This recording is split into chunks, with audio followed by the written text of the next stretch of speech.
контрабанда вирусы менен күрөшө албаган биздин өкмөт, коррупция вирусы менен күрөшө албаган биздин өкмөт, кокодон алган дүйнөнү дүрбөлөңгө салган коронавирус менен күрөшө албаган биздин өкмөт айла жок ошол өкмөткө ачуусун айткан же болбосо ак халатчандарды азапка салып койгон кыргыз өкмөтүнө атырылган Момбеков менен күрөшүп баштады. 2 күндөн бери элдин эрмеги мен болдум. Момбеков деген 200 билимсиз, маданияты жок саясатчы деп менин 2 генерал менен чай ичип аткандагы тартылган тасманы ушундай автоматтай тездик менен социалдык тармактар аркылуу болгон маалымат каражаттар аркылуу таркатып жатышат. Кудум коронавирусту таркаткандай эле таркатып атат. Анан Атамбаевдин эң жакын адамы, Бакиевдин эң жакын генералдары менен чай ичкен тасма таркады деп ушунчалык актуалдуу маселеге айланткысы келип таркатыптыр. Анан мага да телефон чалгандар көп болду. Анан карап көрдүм. Эми ал жерде тасманын тартылганын мен алардан жакшы билем. Бирок эң ириде мен элге рахмат айтам. Ошол эл, карапайым эл, ошол 2 генерал менен мени коргоп, колдоп, булардын чай ичкенин эмне асылдыңар, башка эч нерсе таппай калдыңар деп, мындайча айтканда, эл булардын энесин көргөзүп коюптур да. Ит талаган татардай кылып, тайгандан качкан түлкүдөй кылып, кирер жерине киргизип коюптур. Мындайда эмне айтасың? Мындайда булар келтектин бир башы менен Момбековду чокуга чабабыз деп, бийлик өздөрүн чокуга чабып алыптыр да. Мен эми ошол 2 генерал жөнүндө 2 сөз айтып кетейин. Молдомуса Коңгантиев менен Нурлан Турсункулов менен чай ичип, ошо конокто чогуу отурганымды мен танбайм. Мен аны чамбайм. Мен аны тескерисинче алар менен чогуу отурганымды сыймыктануу менен айта алам. Эмнеге? Анткени мен айтып атпай, бул апрель усасынын баатыры кантип апрель усасынын күнөөкөрлөрү менен бир дасторкондо чогуу отурат. Бул деген моралдык жоопкерчилик бар. Таризинде сыпаттап атат да. Эң ириде ушул 2 генерал, андан башка Элмурза Сатыбалдиев, Каныбек Жороев, анан Муратбек Сыталов. 5 эле адам апрель окуясы боюнча өздөрүнүн жазасын алышты. Булар Балкыбековдой болуп батышка качып кеткен жок. Жаныштай болуп Токойго жашынып алган жок. Булар Усеновдой болуп Урицкий деп фамилиясын өзгөртүп алган жок.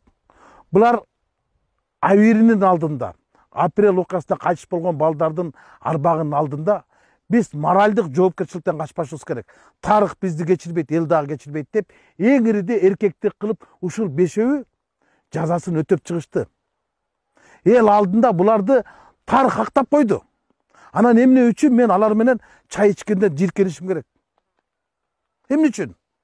Азыркы Ички иштер министрлигиндеги кайсы гана сотрудникти кармап сураба, 90% Коңгантиев жөнүндө жакшы кепти айтат. Башкы прокуратурада иштеген кайсы гана кызматкерден сураба, 99% Нурлан Турсункуловду мыкты жетекчи деп айтат. Чекесин сурап көргүлө. Эң ириде алардын ким менен иштегенде эмес, кандай иштегенде, кайсы мезгилде, кайсы жакта болгондо эмес, алар карапайым элдин арасында калганда, алардын калыстан тайбаганда, алардын ар намысында, алардын авиринде. Анан айтып атпайбы, булар деген ашынган Бакиевчилер менен апрелчилер эмнеге чай ичет депчи. Бир нерсени айтып кетейин да. Кече ушул 2 генерал 2007-жылы президенттик шайлоодо экөө тең президенттикке талапкер, биздин талапкер Сооронбай Шариповичтин штабында иштешти. Аны эл баары билет. Коңгантиев Майлы сууда, Турсункулов Токтогулда жүрдү. Үгүттөшүп ушул президентке добушуңарды бергиле деп. Эмнеге? Нурлан Турсункулов 2007-жылы юстиция министри болуп турганда, Коңгантиев ички иштер министри болуп турганда, биздин азыркы президентибиз айыл чарба министри эмес беле? Анда кандай болуп калат? Ким 200 болуп калат? Дегеле 3-чү. Азыркы кыргыз өкмөтүндө Аида Исмаиловадан, жаңы барган вице-премьерден башка 99% Бакилевдин батальонунда иштегендер. Азыркы өкмөт башчы Абылгазиев Бакиев мезгилинде соцсондун аппаратында төраган орун басары отурганы калп болсо, мени апарып камап салсын. Азыркы президенттин Ажоовдун администрация башчысы, Бакиевдин катчысы, Бакиевдин жогорку кеңеште өкүлү, Бакиевдин секретар башчысы болуп иштегени калп болсо, мени алып барып атып салсын. Бул эмне деген тантырактык билбейм. Мен 200 деп шотпойбу. Анда ким 200? Азыркы жогорку кеңештеги 120 депутаттын 116сы Бакиевдин убагындагы майлуу көлдү сүт кор кызматтар иштеп чыккандар. Мен эми анда парламенттен кетишим керекпи? Биздин лидер фракция Иса Өмүркулов Бакиевдин убагында темир жолду башкарган экен деп мен фракциядан чыгышым керекпи? Руслан Казакбаев мага жакын тууган болот.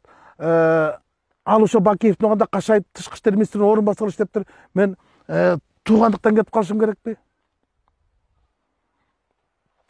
Мындайда айтарга сөз да таппай калат экенсиң. Мен эмне кылышым керек? Же Бакиевдин Бишкек шаарындагы спикери бүгүн Бишкектин мэри. Мен эмне кылышым керек?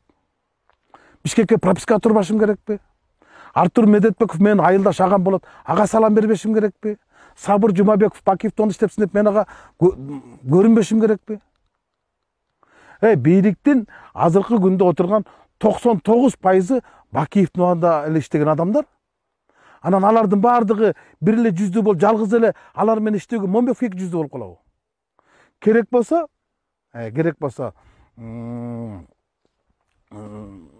азыркы башкы прокурор, анын орун басары Өткүрбек Асылбекович, анын орун басары Нурлан Камалбекович, Ысык областынын прокурору, булардын бардыгы 2005-жылы Нурлан Турсункулов Талас областында прокурор болуп турган кезде көздөй көргөн кадрлар болчу.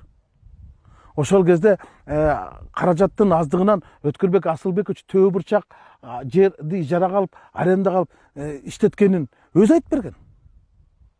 Анда алардын баары 200 болуп калабы? Азыркы Коңгантиев, азыркы коменданттар Оразалиев дагы, азыркы Жунушалиев, азыркы Алмаз комендант Оразалиев, булар Коңгантиевдин орун басары болушканда. Анда алар да 200дүбү? Анда бийликтегилердин бардыгы 200 экен да. Бийликтин бардыгы 200 экен да. Мен бир нерсе айтайын, мен ошол эки генерал менен отуруп чай ичкениме сыймыктанам. Алар анткени чыныгы жүзүн көргөстү. Ал эми билинбей бийликте жүргөн генералдар бар. Азыр дагы эч нерсени сезбестен моралды кой, жоопкерчиликти кой, тарыхты кой, азыр деле жүрүшпөйбү? Бийликтин ар кайсы бутактарында. Аларга караганда бул эки генерал элдин арасында жүрөт. Эч нерсе сурабай эле, эч нерсеге кызмат сурабай эле, сын такпай эле, өз абийирлери менен жүрүшпөйбү. Анан ошол менен чай ичкен мен үчүн сыймыктуу дагы аларга менен чогуу жүргөн башка генералдар менен чай ичкен мен үчүн жийиркеничтүү. Мен ушуну айтып коеюн дедим. Анан бийликтин троллдор канчалык мени жаманат кылганга аракет кылбасын, майнап чыкпасын көрдү окшойт. Анткени эл баары бир чындык тарапта болорун ушул тасма аркылуу дагы бир жолу көргөзүп койду. Эми троллдор деген бул кыргызча корлор да, акчага жалданган адам, бул жашоодо алданган адамдан эч айырмасы жок да. Корлор, шорлор, алар жугунду кор дейсиңби, жугунду шор дейсиңби, айырмасы жок да. Бирок алар эриде башка нерсе кылып атпайбы? Маселен, азыркы алардын мени 200 дегени айланып келип эле азыркы бийлик бар деп атпайбы? Бийликтин бардыгы ошол менен иштешип атпайбы? Тургай бир нерсени дагы тактап кетейин. Молдомуса Коңгантиев президенттик шайлоодон кийин Алмаз Атамбаев чакырып өз колу менен белек бергени Сыргак Абдуллаев билбесе керек да. Анда ал менен өткөн 200 болуп калат экен Атамбаев анда. Анда Атамбаев 200 болсо, азыркы президент 200 болуп калат экен да. Анда алардын бардыгы 200 чын болуп турган болсо, мен 200 болгондон мен анда уялбайм. Мен анда сыймыктанам. Канчалык биз тарыхты журмалабайык, баары тарыхты биз бурмалай албайбыз. Бул чындык. Ушуну айтып койгум келди.